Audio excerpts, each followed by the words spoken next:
মানুষ বলে সিজার করলে নাকি মার কষ্ট কম হয়। এই বিয়াদব, কি কইলি? মুখ সামলে বল, কি কইলি? আবার কো, কি কইলি? সিজার করলে কষ্ট কম করে কে বলছে? 10 মাস 10 দিন লাথি বলা কে সহ্য করছিল?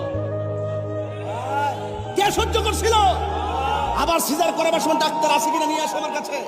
কোমরের ভিতরে একটা ইনজেকশন দেয়, পুরো কোমরটারে, ভালো সুস্থ কোমরটারে সারা জীবনের জন্য পঙ্গু বানায়। তোর জন্য, আমার জন্য, আপনার জন্য নিজে জান না নিজের মাথায় কুড়ালটা মারে।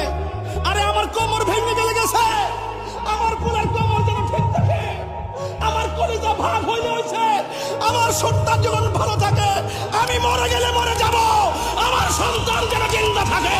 হাত তুলে বলেন ঠিক কিনা বলো। এই পৃথিবীতে এই মানুষটাই হলো মা।